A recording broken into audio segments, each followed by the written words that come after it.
How and why did you decide to write an anti-Islamic book?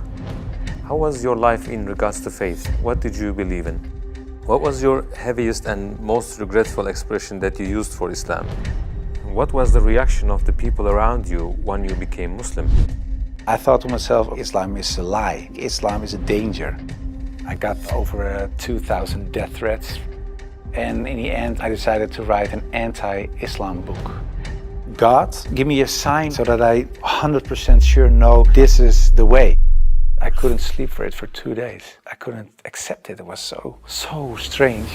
Assalamu alaikum, brother Joram van Klaveren. Thank you for accepting our invitation, and we are happy to have you with us. I want to first ask you, who is Joram? Wa alaikum salam, Ahmed.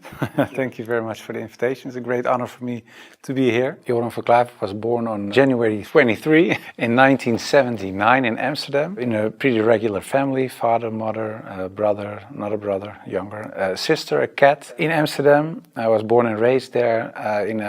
We're a practicing Protestant family. After I finished high school, I studied comparative religion. I was a teacher for a few years. There happened a lot of things in the Netherlands, especially in my life. Also, when I look at the bigger picture when it came to Islam, I became politically active for the Freedom Party. I became a member of parliament. And in the end, I decided to write an anti-Islam book, which started as an anti-Islam book, changed into this search for God, and it ended up me becoming a Muslim.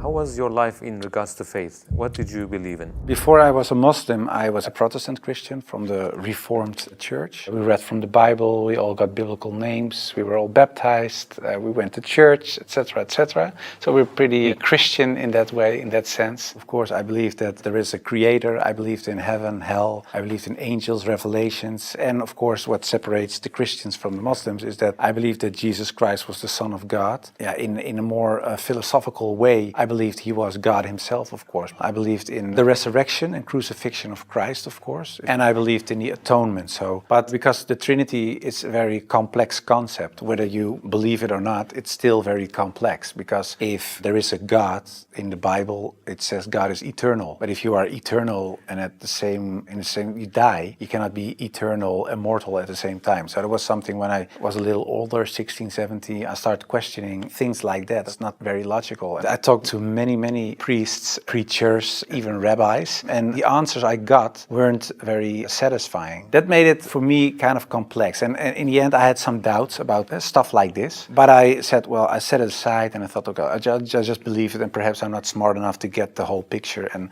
I still believed in God, I still believed that Jesus was a very important person, I believed he was the Son of God, but how it exactly was, I left it for what it was. How and why did you decide to write an anti-Islamic book? After high school, I went to university and I did comparative religion. And the remarkable thing, I think, was that the first day of me going to college was September 11, 2001. Already thought, okay, these Muslim guys are kind of crazy and this religion isn't the truth. Then a few years later was this guy in the Netherlands called Theo van Gogh. He was a famous filmmaker and he was killed in the street. He was shot and they tried to slit his throat and they put a knife in his stomach with a letter on it for another girl, Ayaan Hirsi Ali, and it said, "You are next." So it strengthened my anti-Islam feelings in such a way that I thought, well, I have to become politically active to do something and stop this evil of harming our country. You started politics because of Islam? Yeah, and that really had to do with Islam. That was the reason that I wanted to write a book, to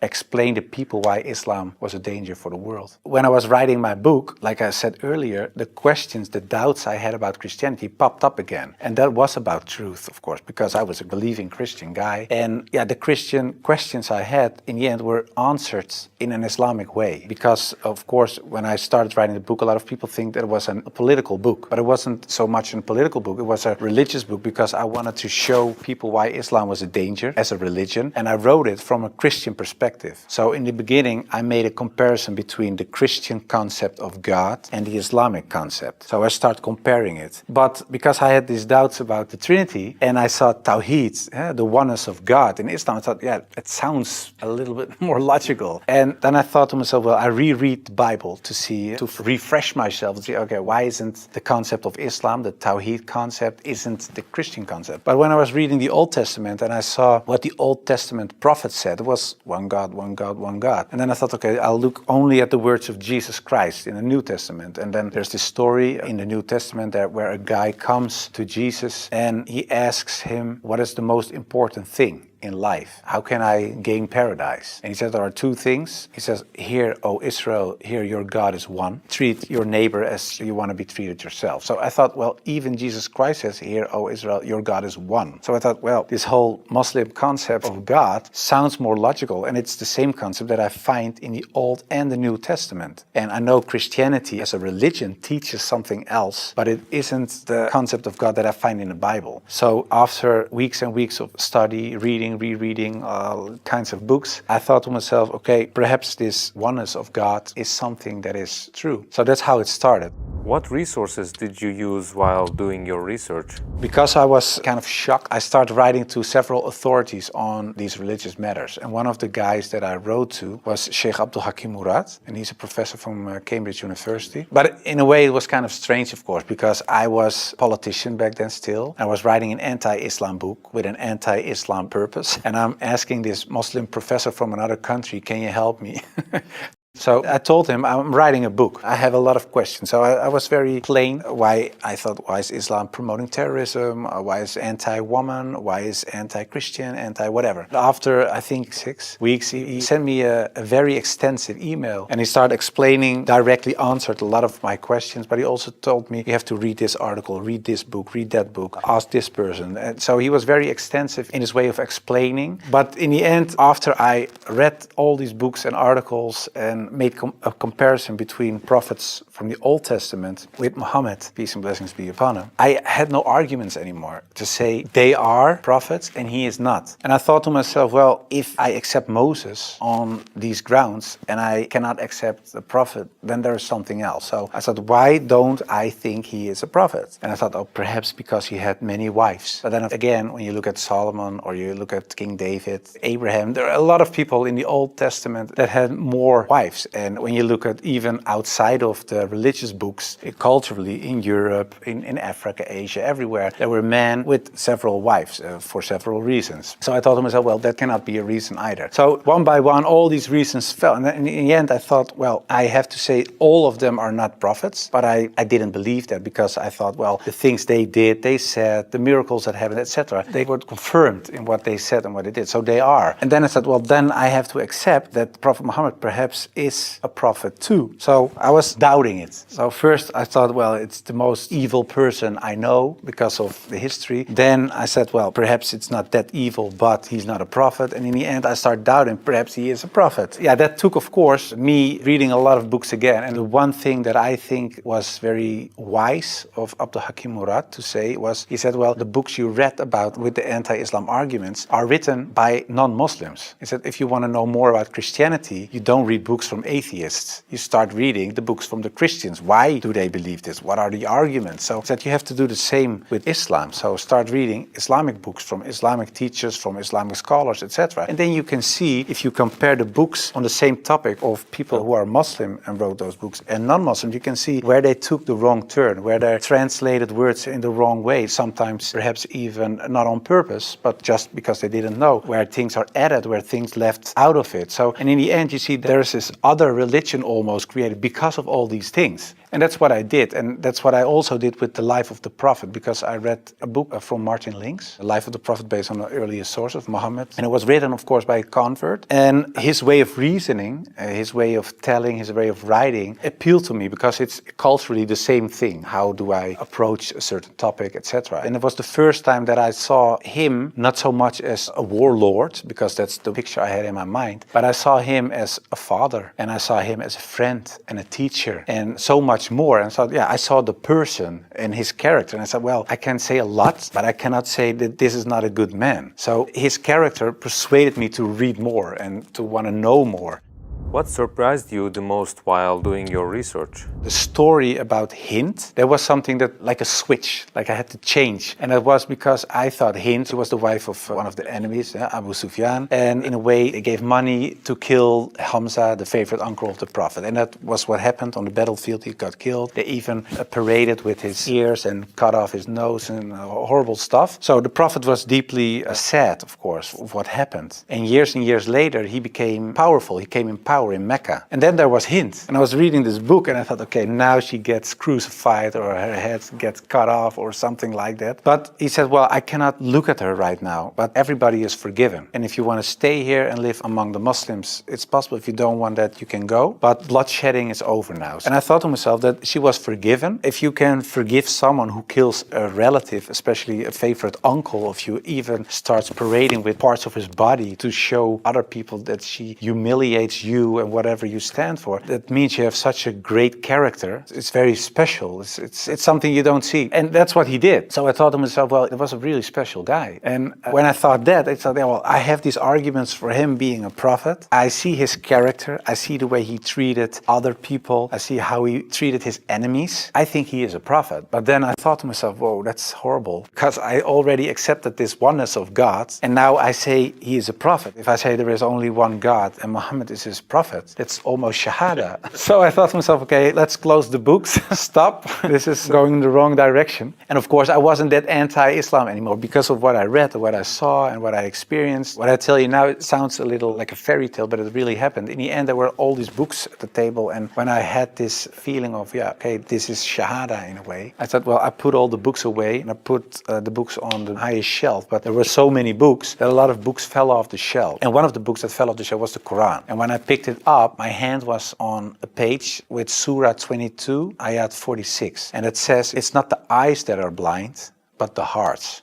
And I thought to myself, that really is my problem, because it wasn't the eyes. I really could see what I written down myself. Nobody forced me to write this book. Nobody said you have to write this or that. I started writing myself and I could see it with my own eyes, but I still couldn't accept the fact that I said he is a prophet, there is this one God. I just couldn't. So it wasn't my eyes that were blind, but it was really my heart. I couldn't accept it. I think my nafs or whatever, my ego, I couldn't accept it. And I said, well, God, I don't care if it's the God from the Bible or the Quran, give me a sign or something so that I 100% sure know this is the way. And I went to bed, but when I woke up, I felt very secure in myself. I really felt very secure. I've never been more secure about anything else. The whole anxiety or the whole doubting issue, it disappeared like snow for the sun. And I thought to myself, well, I think I'm a Muslim. Well, and then of course I had to tell other people. What was the reaction of the people around you when you became Muslim? Assalamu alaikum, brothers and sisters. We saw that 80% of our audience, including this video, are not subscribed to our channel. As you know, we are a non-profit organization and advertisements are disabled on our videos. So the only reason we are asking for this is to spread the truth. It may seem like a small act, but inshallah, it may be a means of guidance for many people. Now let's click the subscribe button and let's together walk towards eternity. What was the reaction of the people around you when you became Muslim? Most of them were very negative, of course. For a lot of people, especially some uncles and aunts, it was kind of a shock. They heard it when it was on the news. I told my mother, and my mother started crying. And my wife was pretty open. Yeah, she was very cool about it. She said, well, if Islam is what you really believe and that's in your heart, who am I? And yeah, some people from my old work were really aggressive. I got over 2,000 death threats from people who used to support me, of course. People who voted for me. People said the most horrible things. We will rape your wife, shoot you, we know where your children go to school, stuff like that. And most of them, of course, is nonsense because they're crazy people writing things on their computer. So it was kind of a hectic time. And I had to tell my work, of course, and it was this Christian organization. So to say that the leader of the pack, he said, I can't believe it. And he said, well, I noticed this change when you talked about certain topics on radio. You were kind of a little more mild, not not so harsh anymore, but you becoming a Muslim? And after I said, yeah, I became Muslim, he said, I couldn't sleep for it for 2 days. I couldn't accept it. It was so strange. But the hardest part for me was telling my grandfather, because my grandfather was dying and he was 93, 94 years old and he was on his deathbed at home. I had to tell him, and my mother told me, yeah, you have to tell your grandfather. It was her father. So I said, well, then you have to come with me. It's got like a shield. And I just said, well, grandfather, I became a Muslim. And then he closed his eyes.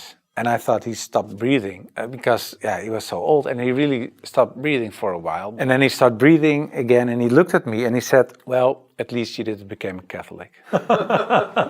So it was very funny. The last thing, and my old boss from the radio, he said, well, but how do we know that you're not becoming Hindu one day or something else? And I told him, well, I never chose a religion. One time, and it was when I became a Muslim. Before that, I didn't choose my religion. I was born in a Christian family. I was raised in a Christian way. And I'm very grateful for all the good things that it brought me. But it was not my decision. And the only time I made a decision was me becoming a Muslim. And it was the most, like I said, I think the most important decision I made. And it was the most rational decision I made. I never took years and years to decide one thing, only becoming a Muslim. How did you feel when you made your first salah? It's, of course, a beautiful moment, but very strange as well. Because as a Christian, you're not used to pray like that. You pray with your hands together and perhaps on your knees in front of your bed or something. But I think it's very beautiful that you really prostrate. So you really bow down in the deepest way for your Lord. So that's a very humbling, beautiful thing, I think. And that, yeah, it made me feel very happy.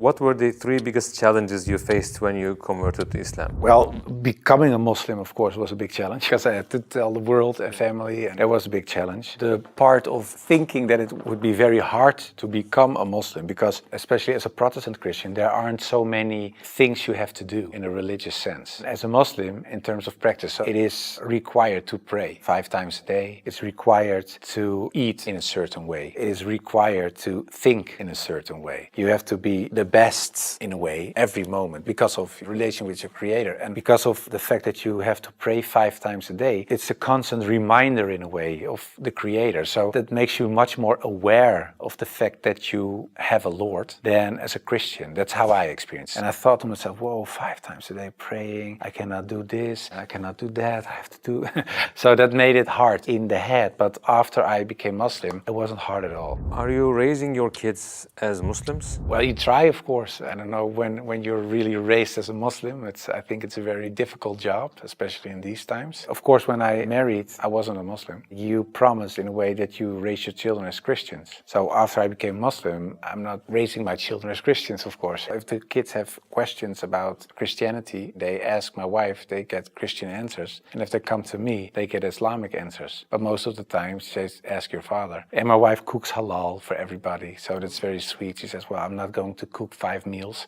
so everybody eats the same. You want halal, everybody eats halal. So in a way, it's like an organic process. What was your heaviest and most regretful expression that you used for Islam?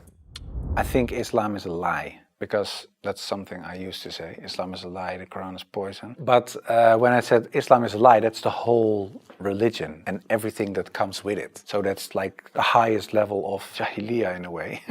Yeah, that's something I regret, because it was like an umbrella and everything else was under this concept of Islam is a lie, because that was the core thought. And of course, I do blame myself, and I know there are a lot of people out there not practicing Muslims that do so. And in a way, I understand it, because in a political sense and in a social, cultural sense, everything I said and done is still there. I sometimes even hear arguments from people in my old party that I offended in a way. Yeah, that's something that bothers me, and that's one of the reasons that we founded an organization. It's called the IXC, Islam Experience Center, and we go to schools, primary school, high school, college, universities, but also to departments of the government, other social organizations, churches, to take away misconceptions about Islam, to share the message, to show Islam in its true colors. And we do it by virtual reality with the glasses, so it's a very fun experience as well. And we try to erase in a way the things I said and done in the past. How should people research about Islam? Do you advise just searching at Google? No, I would certainly not advise Google. It's the last thing I would advise. I said shut down the computer. No, I think it's very important that people read books, real books with pages and stuff. I would recommend Muhammad, His Life Based on the Earlier Sources of Martin Link's, the book I talked about earlier. It's a green book. And I think it's very important for people not just dive into the Quran, because it's a very complex book. And if you don't have anybody who can teach you what you read, especially most of the people who don't know anything about Islam are not fluent Arabic, classic Arabic speaking people. So you will read an interpretation of the Quran or a translation, and most of the time that's not the real deal, of course. So I would advise people just to study the Sirat, study the character and the life of the Prophet, because that's what the tradition teaches us as well. His life was the Quran. He was the living Quran in a way. Just study his Sunnah, and I think that is the best way of discovering Islam.